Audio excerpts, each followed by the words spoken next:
ಜ್ಞಾಪಕ. ಅದು ಒಳ್ಳೇದಾಗಿರ್ಲಿ ಕೆಟ್ಟದಾಗಿರ್ಲಿ, ಮರಳಿನ ಮೇಲಿಟ್ಟಿರೋ ಹೆಜ್ಜೆ ಗುರುತ್ತರ ಬೆನ್ ಹಿಂದೆನೇ ಇರುತ್ತೆ. ಅಪ್ಪ, ಫಾರ್ ದ ಫಸ್ಟ್ ಟೈಮ್ ನಾನು ಪರ್ಸನಲ್ ಡೈರಿ ಬರೀತಾ ಇದ್ದೀನಿ. ನಿಮ್ಮೆಲ್ಲರ ಜೊತೆ ಕಳೆದಿರೋ ಪ್ರತಿ ಕ್ಷಣ ಮತ್ತೆ ಮೆಲುಕು ಹಾಕ್ತಾ ಇದ್ದೀನಿ.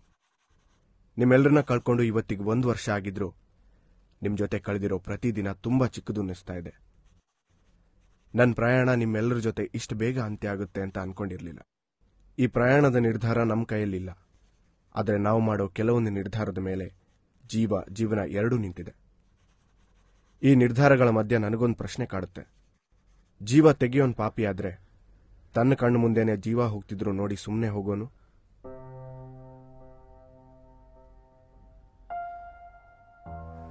ಪ್ರತಿ ಸಾವಿನ ಹಿಂದೆ ಒಂದು ಕಥೆ ಇರುತ್ತೆ.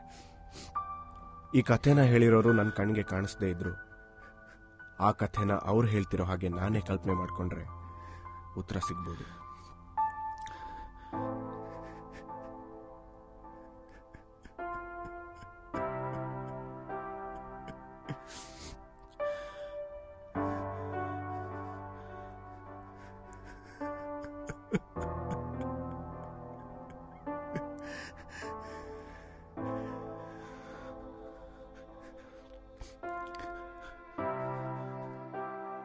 ನನ್ನ ಕೈಯಾರೆ ನನ್ನ ಮಗನ್ ಕಳ್ಕೊಂಡ ಪಾಪಿ ನಾನು.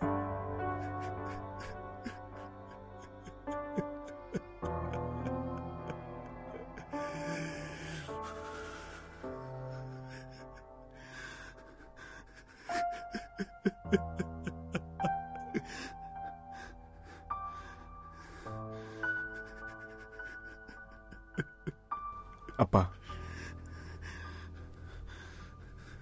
ಸಮಾಧಾನ ಮಾಡ್ಕೊಳ್ಳಿಪ್ಪ.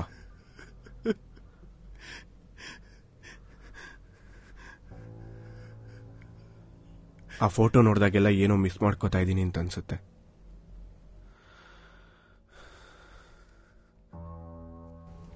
ಅಪ್ಪ, ಒಬ್ಬ ತಂದೆಗೆ ಮಗನ ಮೇಲೆ ಇಷ್ಟೊಂದು ಪ್ರೀತಿ ಇರುತ್ತಾ? ಇದ್ದಿದ್ದಿದ್ರೆ ಆ ದಿನ ಯಾಕಪ್ಪ ಉಳಿಸ್ಕೊಂಡಿಲ್ಲ? ಯಾರೋ ಮಾಡಿರೋ ಆಕ್ಸಿಡೆಂಟು. ಆಸ್ಪತ್ರೆಗೆ ಸೇರಿಸಿದ್ರೆ ಎಲ್ಲಿ ಪೊಲೀಸು ಕೇಸು ಅಂತೇಳಿ ನನ್ ತಲೆ ಕಟ್ತಾರೋ ಅಂತ ಭಯ ಇತ್ತು. ಅದಕ್ಕಿಂತ ಹೆಚ್ಚಾಗಿ ಎಲ್ಲಾ ತಂದೆಯರು ಯೋಚನೆ ಮಾಡೋ ಹಾಗೆ ನಾನು ನನ್ನ ಮಕ್ಕಳ ಜೀವನ ಭವಿಷ್ಯದ ಬಗ್ಗೆ ಯೋಚನೆ ಮಾಡಿದೆ. ನಾನು ನನ್ನ ಸಂಸಾರ ಇಷ್ಟೇ ಅಂತ ಬಲವಾಗಿ ನಂಬಿದ್ದೆ.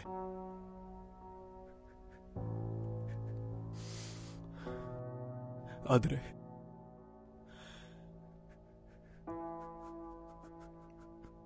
ನನ್ನ ಕಣ್ಮುಂದೆನೆ ನನ್ನ ಮಗನ್ ಪ್ರಾಣ ಹೋಗ್ತಿದ್ರು. ಇದೇ ನಂಬಿಕೆ ನನ್ನ ಕಣ್ ಮುಚ್ಚಿಬಿಟ್ಟಿತ್ತು.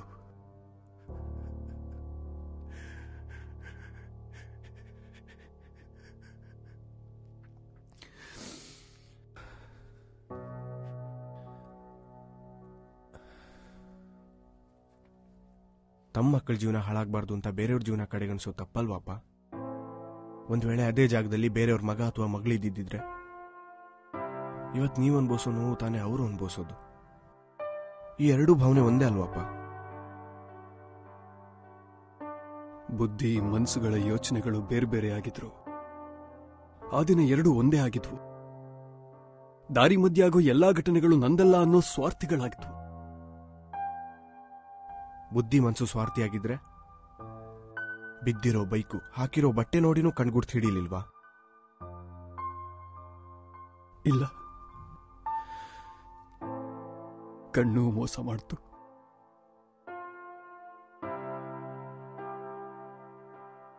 ಒಂದ್ ವೇಳೆ ಆ ದಿನ ಯೋಚನೆ ಮಾಡಿ ನೀವು ಕಾರಿಂದ ಇಳಿದಿದ್ರೆ ಆ ಫೋಟೋದಲ್ಲಿ ನಾವಿಬ್ರು ಒಂದೇ ಫ್ರೇಮ್ನಲ್ಲಿ ಇರ್ತಿದ್ವಿ. ಅಥವಾ ಇವತ್ತು ಎದುರುಗಡೆ ನಿಮ್ ಮಗ ಕೂತ್ಕೊಂಡಿರ್ತಿದ್ದ.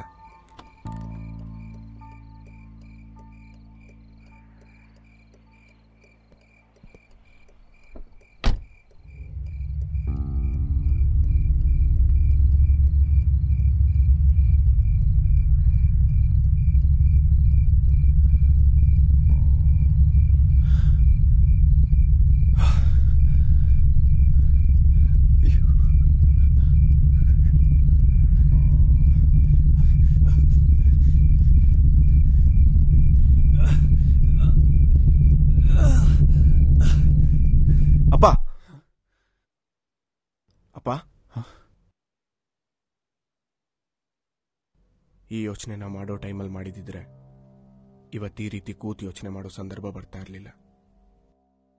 ಕೆಲವೊಂದು ಸಂದರ್ಭದಲ್ಲಿ ಯಾವ್ದು ಸರಿ ಯಾವ್ದು ತಪ್ಪು ಅನ್ನೋದನ್ನ ನಿರ್ಧಾರ ಮಾಡೋದಕ್ಕಾಗೋದಿಲ್ಲ, ನಿಜ.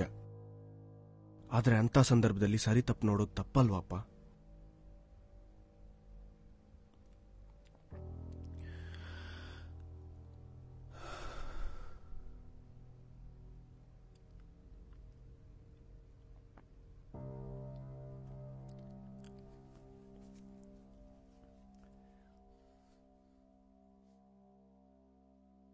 ಅಪ್ಪ,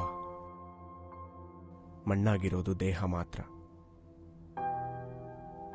ಆತ್ಮ ನಿಮ್ಮ ಎದುರುಗಡೆನೇ ಇರುತ್ತೆ.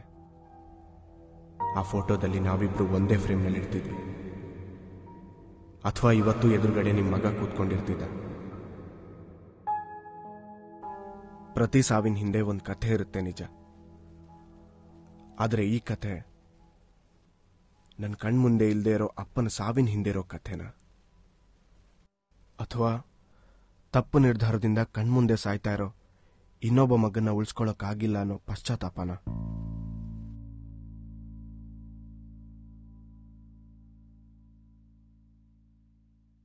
ಬಟ್ ಸೂಸೈಡ್ ಪಶ್ಚಾತ್ತಾಪಕ್ಕೆ ಉತ್ತರ ಅಲ್ಲಪ್ಪ. ಐ ಮಿಸ್ ಯು ಬೋತ್, ಅಪ್ಪ.